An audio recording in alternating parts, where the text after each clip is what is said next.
अस्सलाम वालेकुम, मैं हूँ फ़ाइज़ा सदूसी। आई होप आप लोग ठीक होंगे, फ़ाइन होंगे, मज़े में होंगे और अपनी ज़िंदगी मज़े से गुजार रहे होंगे। लेकिन आज की जो मैं आपसे दो स्टोरीज़ शेयर करूँगी, ऑब्वियसली आप वो सुनने के बाद और वो जानने के बाद आपको हैरानगी होगी कि हम अभी भी इतने सफाक जगह पे रहते हैं, इतने घटिया लोगों में रह रहे हैं और ऐसी कंट्री में रह रहे हैं जहाँ पे हम ये क्लेम करते हैं कि हम एज अ मुस्लिम बहुत अच्छे लोग हैं, हम एज अ पाकिस्तानी बहुत अच्छे लोग हैं, लेकिन ऐसा कुछ नहीं है। आज मैं जब आपसे स्टोरी शेयर करूंगी वो दो स्टोरीज हैं और वो दो दुल्हन लोगों की स्टोरीज हैं, मतलब दो दुल्हनें हैं और उनकी स्टोरीज हैं। मुझे हैरानगी होती है कि हम लोग ऐसे लोगों को प्रोटेक्ट क्यों करते हैं, हम लोग ऐसे लोगों को सजाएं क्यों नहीं देते कि ऐसे घटिया काम दोबारा माशरे में ना हो। पहली स्टोरी मैं आपके साथ शेयर करूंगी। जो एक लड़की है, जो एक दुल्हन है, वो दुल्हन कैसे बनती है कि वो 19 साल की लड़की की उम्र है जिसका नाम है आयशा, और जो लड़का है उसकी उम्र भी 19 साल है। लड़का जो है वो दिन दिहाड़े आयशा के घर में घुसता है और उसके साथ ज्यादती करता है, ठीक है।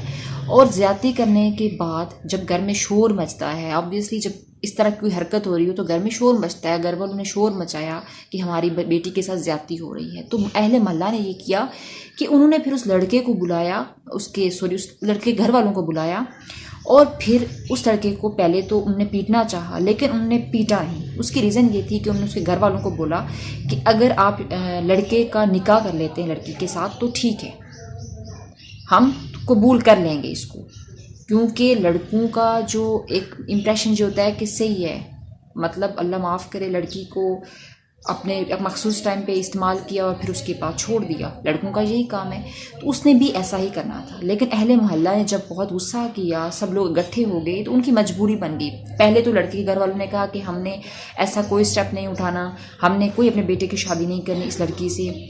लेकिन जब उनको समझ आई, जब उनको समझाया गया बातों से भी और सही सख्ती से भी कि आप लोगों का काम है कि आपने गलत किया, जब वो मान गए, मजबूरन में मानना था, और फिर उन्होंने कहा ठीक है हम अपने बेटे का निकाह करवा देते हैं। निकाह करवाने के बाद ये हुआ, निकाह करवाने के बाद बेटा उसको ब्याह के लड़का ले गया। लड़के का नाम था शहजाद और लड़की का नाम था आयशा।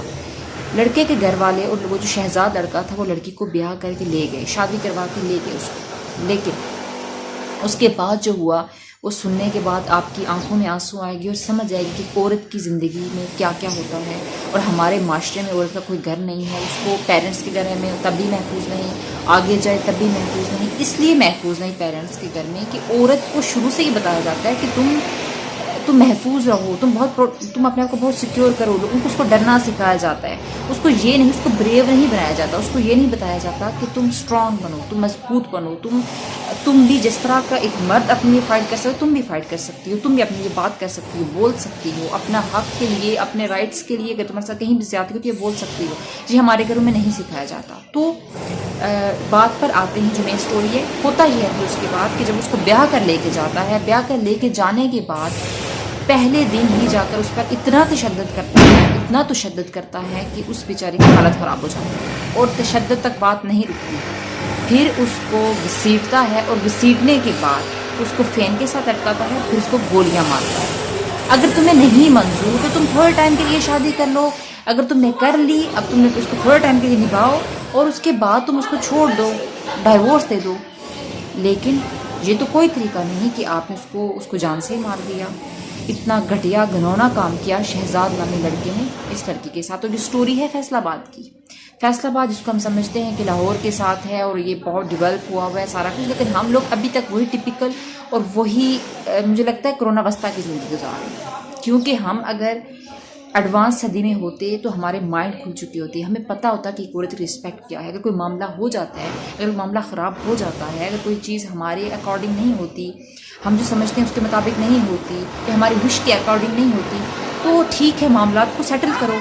अब ये तो नहीं कि आप दूसरी लड़की की जान ले लो, आप दुल्हन की जान ले लो। ये बहुत बड़ी ज़्यादती की, ये बहुत बड़ा जुल्म किया और हम जो है इसकी मजम्मत करते हैं और ऑब्वियसली इस बंदे को सज़ा होनी चाहिए।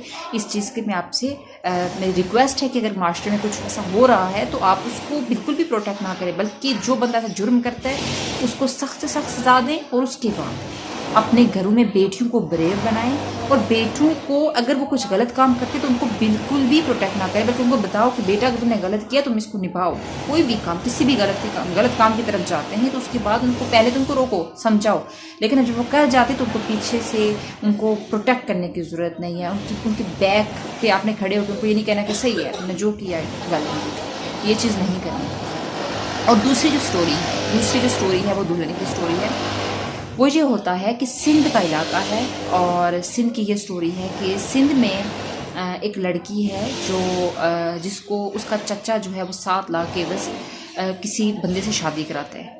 वो जो लड़की है वो ऑलरेडी शादीशुदा होती है, उसके बेटा होता है।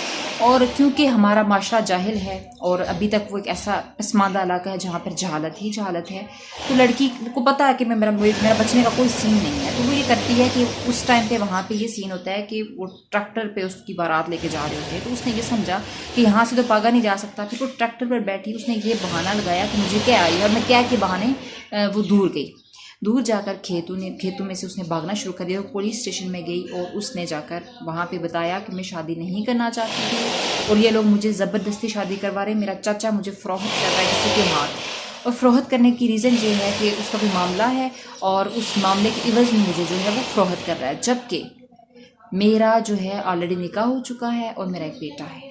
तो ये जुल्म होता है और उस जुल्म के बाद जो है पुलिस वहाँ पे पहुँचती है। वो लोग तो फ़रार हो जाते हैं, लेकिन लड़की का जो है उसको फ़िलहाल उसके बाद थोड़े टाइम के लिए उसको किसी इंस्टीट्यूशन में रखते हैं। उसके बाद जो है उसको अपने पहले हामद के पास भेज दिया जाता है।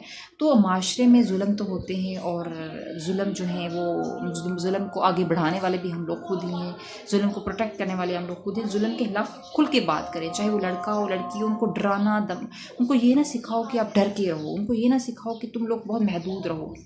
खुल के अपने आप को प्रोटेक्ट करो, खुलकर अपने राइट्स के लिए फ़ाइट करो। कहीं पे भी जाओ अपने आप को सिक्योर, अपने आप पे डिपेंड करके, अपने ऊपर एतमाद करके खुद को सिक्योर फील करवाओ। जब इनसिक्योरिटीज़ होंगी तो ऑब्वियसली ऐसा होता रहेगा हमारे माशरे में। आपको वीडियो कैसी लगी ज़रूर बताइएगा। इस तरह की कोई भी स्टोरी हो मेरे साथ ज़रूर शेयर करें। अपना बहुत सारा ख्याल रखें, चैनल को ज़रूर सब्सक्राइब करें। अल्लाह हाफ़िज़।